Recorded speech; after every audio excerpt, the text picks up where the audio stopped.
కొడకండ్ల మండల కేంద్రంలో పద్మశాలి ఫంక్షన్ హాలులో బీఆర్ఎస్ మండల పార్టీ సిందే రామోజీ ఆధ్వర్యంలో నిర్వహించిన మండల పార్టీ విస్తృత స్థాయి సమావేశంలో ముఖ్య అతిథిగా రాష్ట్ర మాజీ మంత్రి ఎర్రబెల్లి దయాకర్రావు పాల్గొన్నారు.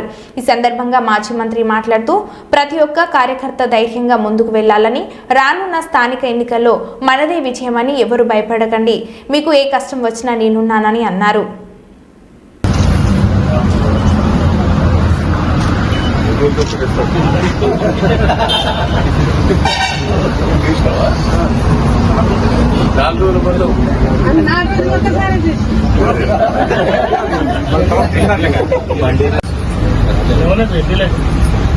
గాంధీనగర్ ఉద్యమకారుడు ఉద్యమం చేసి తెలంగాణ సాధించారు. ఎస్టీ కూడా ఉద్యమం చేశాడు. ఈరోజు ముగ్గురు పిల్లల విషయంలో కూడా ఉద్యమం చాలు చేస్తున్నారు. గత ప్రభుత్వం మున్సిపాలిటీ తీసేసింది.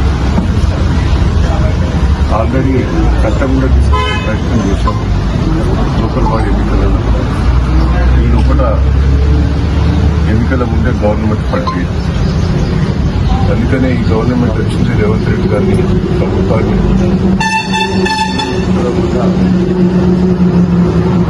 ఇబ్బంది ఏం లేదు, జనాభా కూడా పెరగాలి. దయచేసి చట్టం తీసుకొచ్చి ముగ్గురు పిల్లలున్నా నిలబెట్టట్టు తీసుకురావాలనేది ప్రభుత్వానికి విజ్ఞప్తి. ఈ సందర్భంలో ఒక్కరికి 10 మంది తెచ్చే శక్తి అంటున్నది. దయచేసి నేను మిమ్మల్ని అందరికీ రిక్వెస్ట్ చేస్తున్నాను, పెద్ద లీడర్లను ఎవరు చేర్పించుకోవద్దు. చిన్న లీడర్లు తెలిసో తెలియకపోతే కావాలని చేర్పించుకుందాం అంతే. అంతేనా?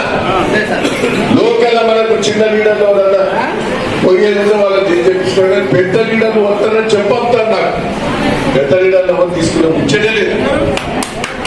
దయచేసి నేను అందరినీ రిక్వెస్ట్ చేస్తున్నా, గెలిపించిన వారి జనం కొత్తలో దేవ చంద్రం గెలిపించారు. నేను బాధపడతలేదు.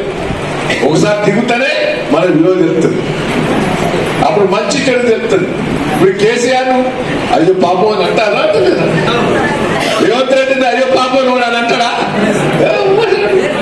దొంగ దొంగ అంటాడు. అంటారా? అంటారా? రేవంత్ రెడ్డి కాంగ్రెస్ వాడు అంటాడు దొంగ దొంగ. అదే కేసీఆర్ అంటారా? కాంగ్రెస్ వాడు కూడా కేసీఆర్ దొంగ అంటే ఒక్కసారి దిగిపోయిన తర్వాతనే దయన్న విలువ కేసీఆర్ విలువ తెచ్చింది. దాన్ని మీరు కాపాడుకునే ప్రయత్నం చేయాలి. దొంగలంతమైన మన దాంట్లో కూడా గొడవచ్చినాయి. నిన్న వాడు ఉండే రాయపర్తిలా, వాడికి ఇలా ఉండుకుంటేనే అటు ఉంటా కొడతాడు. వాడు అక్క 2 ముగ్గురు ఉండే, ఒక్కొక్కరికి ఎలా కొడతాను, నేనే ఎలా కొడతాను, తండ్రి ఎలా కొడతాను. వాళ్ళు మీ దగ్గర కూడా 2 దొంగలు పోయింది, పీడా పోయింది. 20 రోజుల కంటే ఎక్కువ ఉండదు. చాలా లేట్ అవుతుందని నేను అనుకుంటాను. 15-20 రోజుల్లో ఎన్నికలు వస్తాను. వాడు లేట్ చేస్తే ఇక మళ్ళీ ఇంకా నాశనం ఇద్దామని చూస్తాడు. తొందర కొడగొట్టుకోవాలి, ఇది ఇస్తామని ఆశ పెట్టి కూర్చున్నారు. మళ్ళీ లేట్ అయితే అవి రాకపోతే తంతరని వాడికి తెలుసు. ఇప్పుడు సంవత్సరాలు అయితే ఎలక్షన్ చెప్పి ఎలక్షన్ తెల్లా పెళ్లి చేసుకొని ధర్నా చేయాలి, పెన్షన్ దాన్ని తుమ్సపెట్టి ధర్నా చేయాలి, రుణమాఫీ కాలువలతో ధర్నా చేయించాలి, రైతు బంధువులు రానులతో ధర్నా చేయించాలి, మహిళలకు 2500 ఇస్తామని ఇవ్వలేదని ధర్నా చేయించాలి, నిరుద్యోగ వృత్తి ఇస్తామని ధర్నా చేయించాలి. వదిలిపెట్టదు. కళ్యాణ లక్ష్మి ఇస్తే తులం బంగారం ఇస్తా ఉన్నావు రా అని నిలదీయాలి. ఊరిపెట్ల కూర్చోండి. దయచేసి మన ఇళ్లలో కూర్చుంటే ప్రజలు అర్థం చేసుకోండి. పాపం ఇయ్యాల తండల పోయినా ఏ ఊరు పోయినా మీద పడి చెప్తాను, దయన్నా నీకు అన్యాయం చేసినావు, నీకు అన్యాయం చేసినావు. వాడు ఏదో మోసం మాటలు చెప్తే విన్నవాళ్ళేది అంటున్నారు. దయచేసి మళ్ళా నేనే నిలబడతా, మీ అందరి దగ్గర నిలబడతా. మళ్ళా పోయినసారి మనం చేసిన కొన్ని తప్పులు, దొంగలను నమ్మి అది కూడా చెప్తాను. ఇక దొంగలను నమ్మే ముచ్చట్లేదు. ఎవరైతే కష్టకాలం ఉన్నాడో వాడే మనోడు అని కూడా ఈ సందర్భంగా మీకు తెలియజేస్తున్నాం.